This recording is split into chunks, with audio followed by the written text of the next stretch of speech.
Kumo DTV, man, back with another one right now. We're going to get into how Canada is trying to rebuild their relationships with China after the U.S. is pushing them closer towards that in the political sphere, man. It's just the reality of what Trump is doing. I mean, he thinks he's showing our power. It's a show of force every day. He thinks like these are good decisions, but ultimately it's just pushing all of our allies away. And like I was explaining in one of my previous videos, this is not going to end well for us. If it comes down to being an altercation of World War III or just some type of global conflict, we're not going to have any allies that are willing to join the fight with us. But China, Russia, Iran, North Korea, and their allies are all going to be willing to join up on their side. And they're going to be having people willing to fight. I mean, there's not many allies that I'm seeing that we have left. To my knowledge right now, what do we have that is 100% going to be involved in the fight? The Philippines. That's about it. I don't really know who else is 100% on board with America. That's the only place I know that is on board with America, because we recently just brought back our military infrastructure to their country. We brought back a bunch of bases. We're producing weapons there now. I believe we might be building ships there now. If not, we're definitely bringing a bunch of ships there, refueling, repairing. There's a lot going on in the Philippines right now, which obviously is going to be a thorn in China's side. But things like this are concerning because Canada is our neighbor and supposed to be our ally, and we're pushing them away, and they're going to reach out to China. Mexico will probably be doing something similar. I mean, there is a lot of tension with Mexico as well. So maybe we'll look at that in this video too. But let's get into it. I have a video pulled up here about the Canada situation. Now, a major geopolitical pivot is taking shape. Canadian Prime Minister Mark Carney is all set for a high-stakes China visit. As relations with America remain strained, Canada is now looking east for leverage, balance and opportunity. Economic pressure from its closest allies forcing a strategic rethink. After repeated US tariff threats, Ottawa is moving to cut its heavy dependence on Washington. So Canada is now recalibrating its course. Adding to the unease is Trump's desire to make Canada what he calls the 51st state of America, a remark that struck a nerve and reshaped the debate. Now, Canada is looking beyond the US, seeking new allies, new markets, security. Yeah, and honestly, that seemed like a joke in the beginning of this new term, right? But now it's looking more and more like a reality. I mean, that's not something to play around with. That's not something to joke about. And I mean, the things we're doing right now looks like that is something that's an idea for them, for the administration. I don't know if it genuinely is or not, or they're just trolling, but the more and more they take actions like we're going to take Greenland the easy way or the hard way, the more and more it seems like the threat to Canada could be real as well. And the Canadians are going to take it as such. I mean, they don't know if you're trolling or not, but they're not going to just take it lightly when you say they're going to become the 51st state. I mean, and then you're taking action to destabilize and overthrow governments and take over countries and take over territories. I mean, once you start doing that, then if they didn't believe you before, they're gonna, or if they thought you were joking before, they're not gonna think you're joking now. It's gonna look like, oh man, we might be next on the chopping block. They might try and actually make us the 51st state. So I could see why Canada would be reaching out to the Chinese and why they would feel this way. Security partners and greater independence on the global stage. After years of a distinctly frosty Canada-China relationship, Carney's visit to Beijing is the first by a Canadian leader since 2017, signalling a possible turning point in strained ties. Mark Carney will be in China from Tuesday to Saturday. He'll be meeting President Xi Jinping, Chinese Premier Li Qiang and other top officials. Well, during the meeting, trade, energy, agriculture and international security will be discussed. The upcoming visit by Mark Carney is Canadian Prime Minister's first visit to China in 8 years. China attaches high importance to the visit. Chinese President Xi Jinping will meet with Prime Minister Carney to provide new strategic guidance for further improving and developing China-Canada relations. Chinese Premier Li Qiang and Chairman of China's National People's Congress Standing Committee, Zhao Leiji, will hold separate talks and meetings with the Canadian Prime Minister to conduct comprehensive and in-depth exchanges on bilateral relations, as well as issues of mutual interest. While Canada-China ties have certainly been strained in the past, the downturn started in 2018 after the arrest of the Huawei founder's daughter in Vancouver on a US warrant. In swift retaliation, China detained 2 Canadians on espionage charges. Tariffs followed and tit-for-tat trade barriers were imposed. However, the first breakthrough appeared in late October. Carney and Xi held their first formal talks on the sidelines of the APEC summit. Xi extended an invitation and Carney accepted. Well, the timing of this development is no coincidence. For years, Ottawa's stance on China has been hawkish, but pressure from the US is changing the equation. Donald Trump's unpredictable trade policies and growing hostility toward allies is forcing Canada to rethink its strategy. While most US-Canada trade remains tariff-free, Canada has been hit hard by Trump's global tariffs on steel, aluminium, vehicles, and more. Trump also imposed an additional 10% hike on Canadian goods, following an anti-tariff ad campaign that even featured former US President Ronald Reagan. Well, the stakes are high. US-Canada trade alone topped $900 billion in 2024. So both Canada and...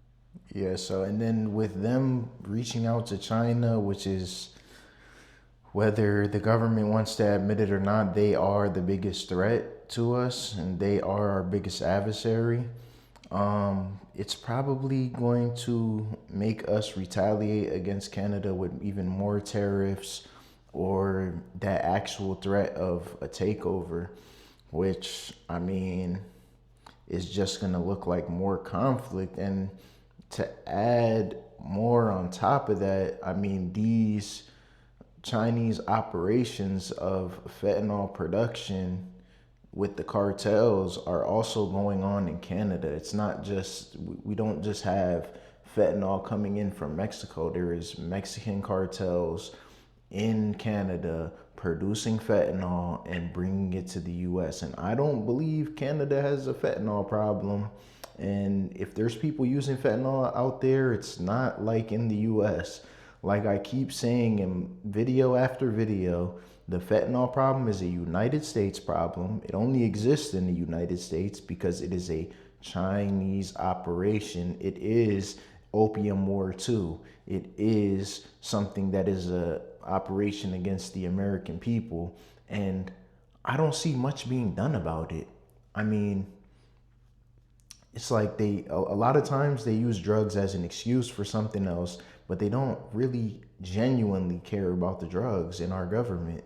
I mean, they used that as the excuse for Maduro. They didn't really care about the drugs. They cared about, you know, the Russian, Chinese, Iranian, and Hezbollah ties they have. They don't really care about the drugs, and they didn't even produce fentanyl, as you see in the indictment.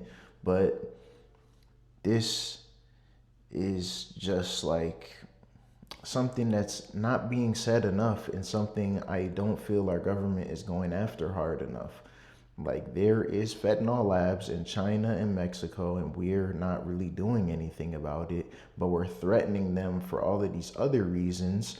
And then it's pushing them closer to China. Like, this is pushing Canada closer to China because you threatened Canada and said they're going to be the 51st state. They don't know whether to believe you or not. And then your actions throughout the Western Hemisphere are showing that it could be a possibility. And No nation is just going to sit back and allow you to threaten them and with a takeover and just be like, oh, he's just trolling. It's just a troll. You know how Trump is. He jokes around a lot. Like, no one's going to take that lightly. It's not something to joke about. Like, I don't know, like some of these things that Trump has brought into the political sphere are, I guess, good. People are being a little bit more genuine, I guess. People are a little bit more free. They can joke around, say things that might have not been considered politically correct in the past. But it's also creating issues because now you're threatening our neighbor. They don't know if you're being truthful or not. You're pushing them into the grasp of our adversary who's already committing opium war 2 on us. So let's continue into this. And I have this, I'll look for a Mexico video as well so that we could go over in here. And China falling directly in Trump's tariff crosshairs. Carney's Beijing visit may be about more than just dialogue. It could be a calculated move to reduce trade tensions, diversify partnerships and redefine Canada's global position. Well, Mark Carney's trip to Beijing may not rewrite alliances overnight, but the visit underscores a shifting world order where trade, power and influence are being recalibrated and where Canada is making clear it intends to keep its options open. The world doesn't fit in boxes, so why should... Okay, that's it for that. So yeah, clearly, like, what does that mean? They're keeping their options open. That means they're likely not going to join us in any type of conflict against China, Russia, or anyone else on a global scale. They're not going to join in this time. You know, they have, to my knowledge, had our back in certain situations. They have fought alongside us in certain situations, but it looks like that's not going to be a possibility anymore, you know? And this is from, what did it say, 5 hours ago? Oh, 12 hours ago. And this is Sheinbaum's comments on, you know, the threat of U.S. strikes on drug cartels, which, I mean, even this is alarming. Their president is saying, oh, no. And it's like, we all know how, you know, politics in Mexico go. A lot of these politicians have some type of dealings with the cartels, whether that be they're 100% influenced by them, they have some influence by them, they're getting paid off by them, they're, you know, having a mutual respect to not cause conflict in their country. No, whatever the case is, there's some type of relationship ongoing all the time with it seems all politicians to the highest levels of government. And you know, this newest cartel, CJNG, is the powerhouse. They are the dominant cartel in Mexico, and they are rapidly taking territory day by day. They are taking more and more territory and absorbing more and more cartels. They're just absorbing cartels, faction of cartels. They're absorbing a bunch of people, and their numbers are growing, and they move very militant. I believe their leader was former Mexican special ops, and he might have even been a part of the Zetas, which I believe no longer exists, or their faction is not really a factor anymore. Let's see, El Mencho. And I believe this is the last known photo of him, like, and he's an elderly man. Nobody really knows what he looks like anymore. Like, no one knows. Look, see, he's 59 now. This picture is from, I'm not sure when it's from, but he looks like a pretty young dude right here. Late 20s, early to mid 30s, early 40s at the latest right here. He's 59, so nobody really knows what he looks like as of right now. And see, look, like, these are all the most recent photos of him. There is no pictures of El Mencho anywhere. So people don't know what he looks like unless you're in the inner circle. And he is, look, we could just go into it right now.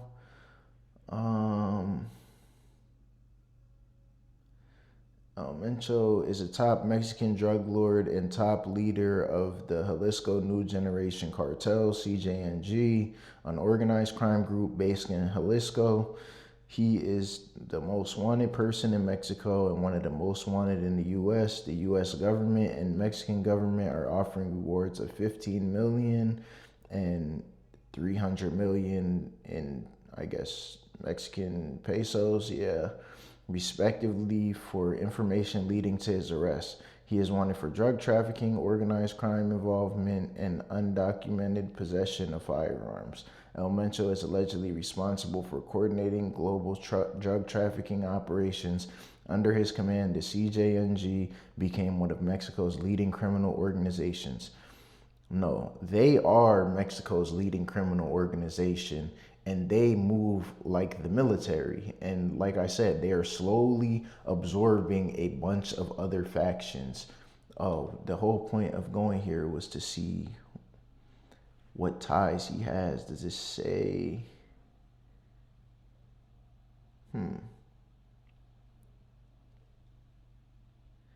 His notoriety is also a result of his aggressive leadership and sensationalist acts of violence against both rival criminal groups and Mexican security forces alike.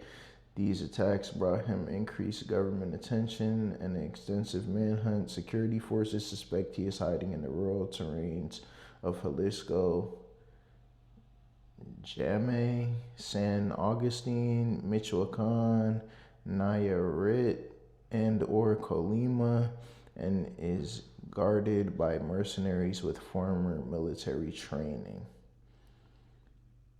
Okay, rumors that he died of respiratory arrest. Yeah, so there's been rumors that he died as well. He has like some type of respiratory problem, but he is still alive according to DEA.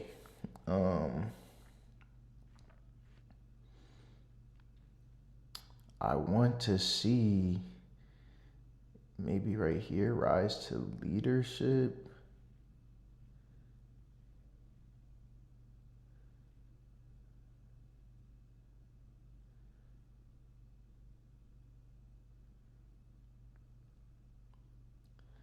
Okay, yeah, so he fought against the Zetas, but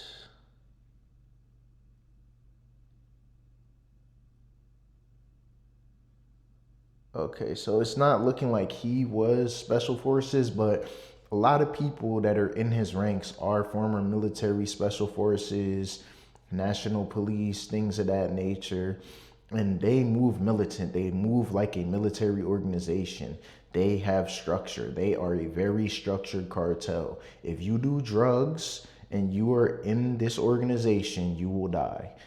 Things of that nature. Like you see these other people, you hear rumors or see on TV shows, movies, whatever, these people doing the getting high on their own supply and stuff like that. That is a no-go in CJNG. They are not playing that. If you get caught doing drugs, you will die.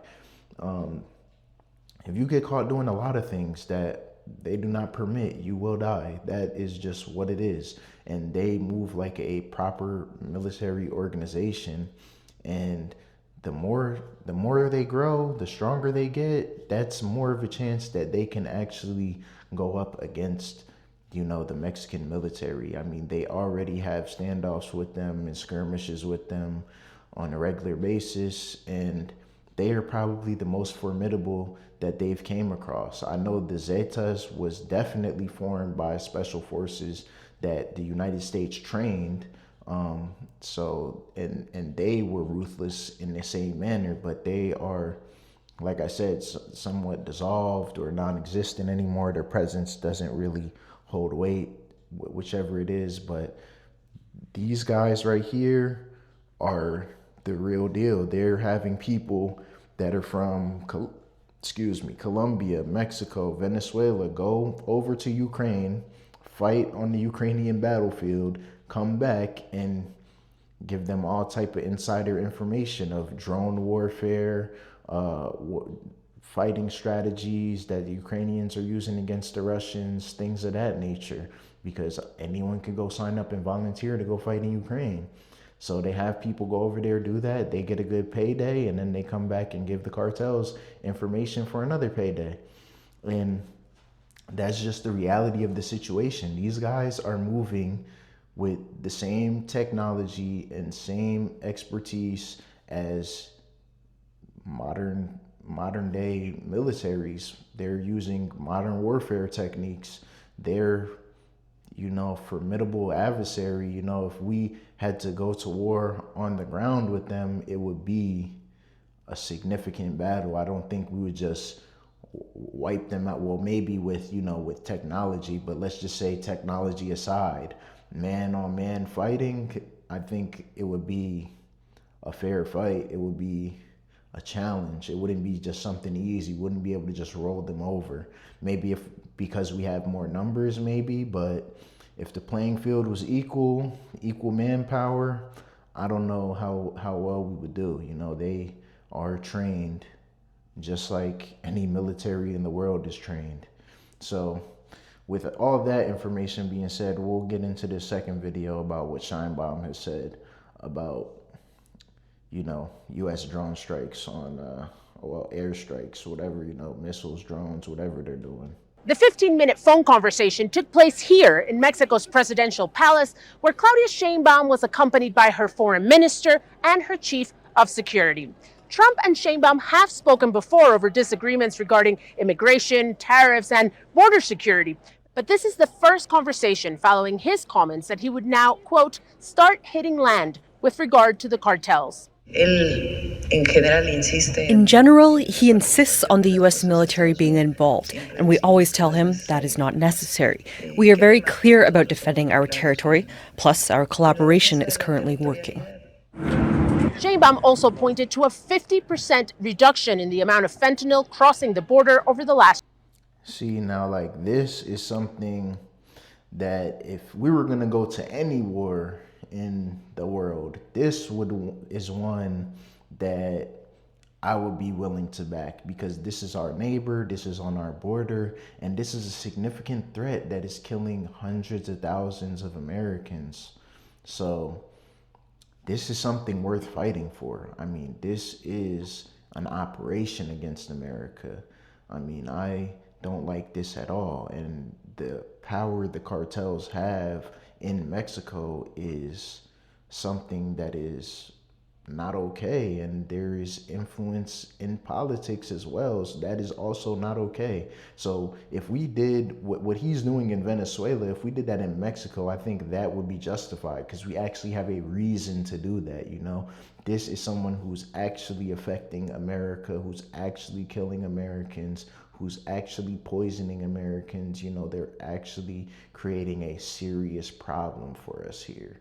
I have had multiple people that I know that have died from accidentally having fentanyl ingested into their body. They have taken something thinking it's one thing, and then it's laced with fentanyl, and now they're dead, and they're never coming back. And that is a tragedy, and that's sad. And I shouldn't know anyone that has died from mistakenly taking anything that was brought here because of our foreign adversaries.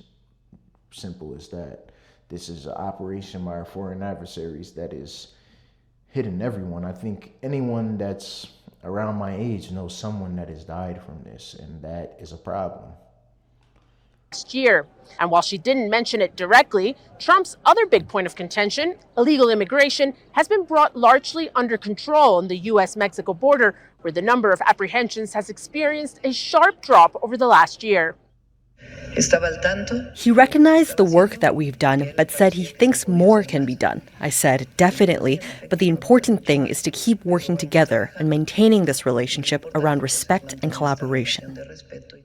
2026 promises to be a key year for the bilateral relationship. I don't know that anything that they're doing of significance is the reason why border crossings have stopped. I'm pretty sure it's due to things that we're doing on our side.